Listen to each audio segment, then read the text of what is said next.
टाल मटोल आपके लक्ष्यों को दूर कर देगा। टाल मटोल करना एक आदत है। आपके सामने जो काम है, यदि वह आपको इतना दुर्गम दिखता है कि आप यह भी नहीं समझ पा रहे हैं कि आपको कहाँ से शुरुआत करनी है, तो ऐसी स्थिति में आपका मनोबल बार बार टूटेगा। शायद हो सकता है कि आप उससे दूर होने की स्थिति को और आरामदेह या अनुकूल माने और उससे और बढ़ चलें। यदि आप अपने लक्ष्य को साबित करना चाहते हैं, तो इस आदत को आपको मारना ही होगा। इससे पहले कि देर होने से आपके सपनों की हत्या हो जाए, यह कदम उठा लें। हमेशा टाल मटोल करने के व्यवहार में निम्न आदतें शामिल हैं। अंतिम क्षणों या अंतिम तिथि तक के लिए काम को टालते रहना, अति आवश्यक काम को करने से पहले उससे कम आवश्यक काम को करना, कुछ करने से पहले या करते समय विचलित होना, स्थिति का सामना तभी करना जब उससे बचना असंभव हो जाए। यह दावा करना कि आपको कुछ करने का समय नहीं मिला, कुछ करने के लिए सही समय या मनोदशा का इंतजार करना, कभी भी काम को पूरा न करना। क्या ऐसा आपके साथ भी होता है?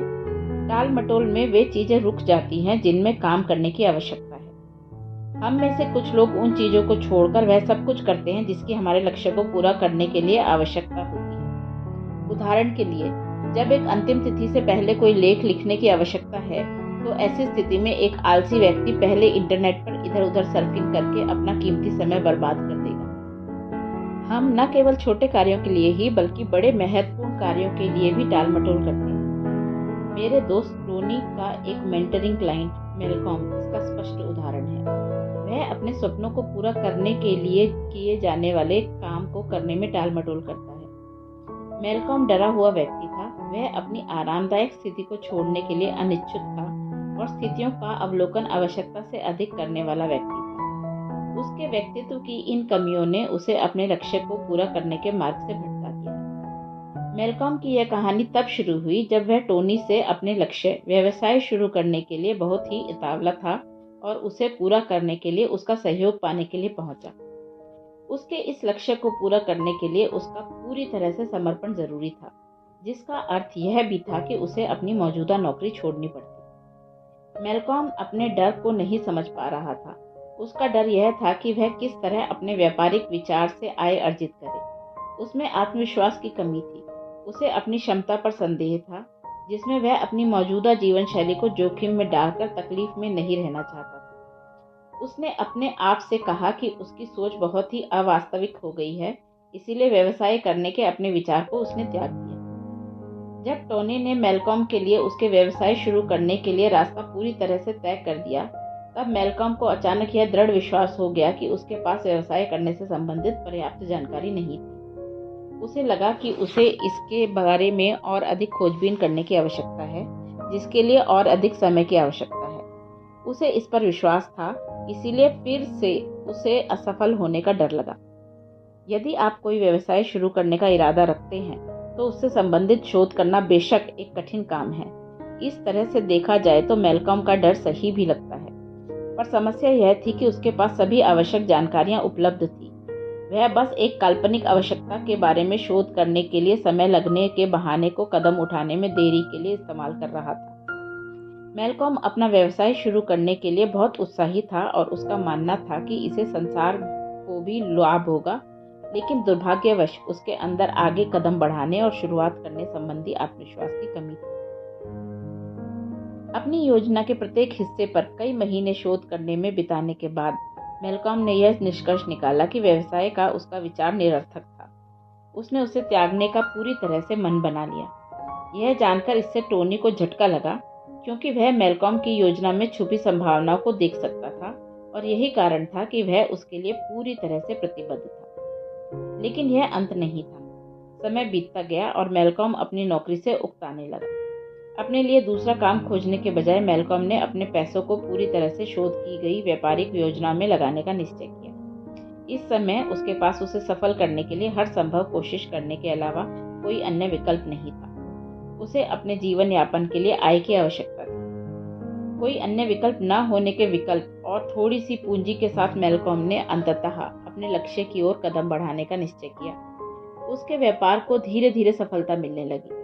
अगर उसे अपनी नौकरी व्यर्थ न लगी होती तथा उसने कोई और विकल्प तलाश लिया होता, तो संभवतः वह कभी भी अपना व्यवसाय शुरू न कर पाता।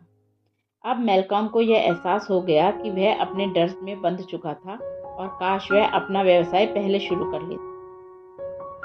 आपको बहुत ज़्यादा अनुमान लगाने की आवश्यकता नहीं होती। आप जितना इस बारे में सोचेंगे उतना ही टाल-मटोल करने लगेंगे और डर बढ़ने लगेगा। साहस रखें और अभी से शुरू करें। यदि आप कुछ छोटा भी करना चाहते हैं तो बस आगे बढ़ें। जब आपको ऐसा लगे कि आप किसी काम के लिए टाल-मटोल करते हुए उसमें देरी कर रहे हैं, तो इस स्थिति से उबरने के लिए एक योजना बनाकर बाहर आने की आवश्यकता है। छोटे लक्ष्यों को पूरा करने के लिए यह करना बहुत आसान है, जैसे कि लेख को पूरा करना, लेकिन किसी बड़े लक्ष्य को पूरा करने में इस बाधा से उबरना चुनौतीपूर्ण होता है, जैसे कि किसी सफल ऑनलाइन कारोबार की शुरुआत करना। इसीलिए अपने लक्ष्यों को छोटा ही रखें।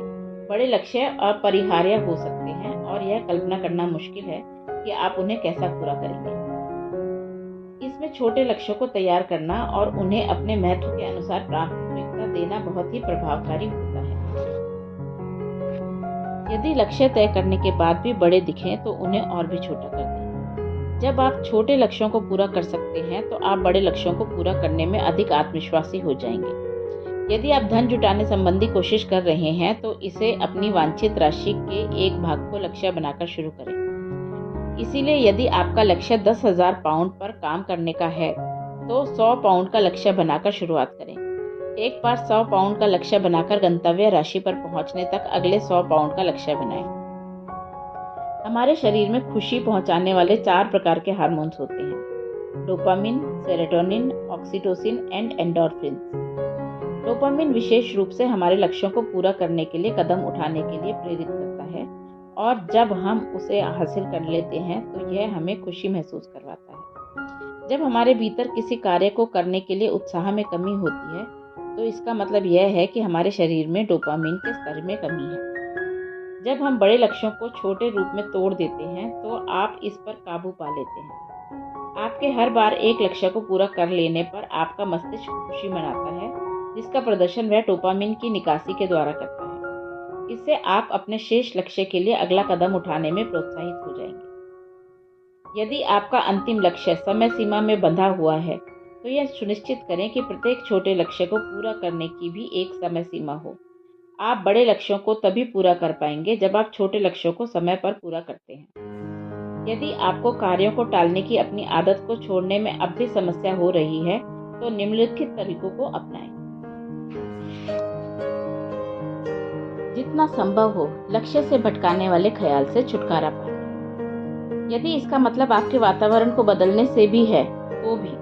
क्या आपको कभी भूख लगी है और कभी ऐसा हुआ है कि आपने अपनी भूख को सेहत को नुकसान पहुंचाने वाले नाश्ते को करके मिटा लिया हो, केवल इसीलिए क्योंकि वहां पर केवल वही उपलब्ध था? यदि यह वहां नहीं होता तो वहां इसका प्रलोभन भी नहीं होता। हम उन चीजों से विचलित हो जाते हैं जो हमें आसानी से उपलब्ध होती हैं। कार्य पूरा करने के लिए स्वयं को प्रलोभन दें। उदाहरण के लिए स्वयं से कहे कि यदि आप अपना काम पूरा कर लेते हैं तो कुछ देर में ही आप अपने मित्रों से मिलेंगे। इससे आपको आगे बढ़ने के लिए थोड़ा साहस मिलेगा और आपको अपना कार्य पूरा करने के लिए प्रेरणा मिलेगी। काम का आनंद लेने के लिए कुछ समय का ब्रेक लें। कार्य करते समय हम सभी के लिए थोड़ा सा विश्राम करना आवश्यक होता है, लेकिन यह सुनिश्चित कर लें कि आपका अंतराल एक सीमित अवधि के लिए हो। यदि आप एक शो के नए एपिसोड को देखना चाहते हैं तो इस अवधि के लिए समय सीमा बनाएं और इसे पार ना करें। रचनात्मक बनें। अपने कार्यों को अधिक से अधिक आकर्षक बनाएं। जब आप कोई ऐसा काम कर रहे हों जिसके लिए अधिक सोचने की आवश्यकता ना हो, तब आप उसके साथ धीमे स्वर में संगीत का आनंद भी ले सकते हैं। इससे आपकी ऊर्जा का स्तर और बढ़ जाएगा। उसके साथ साथ गाना और भी मज़ेदार बन जाएगा। यदि आवश्यक हो तो थोड़ी मदद लें। कभी भी मदद लेने से डरे नहीं। उन लोगों से बात करें जिन्होंने पहले से ही समान लक्ष्य को पूरा किया है।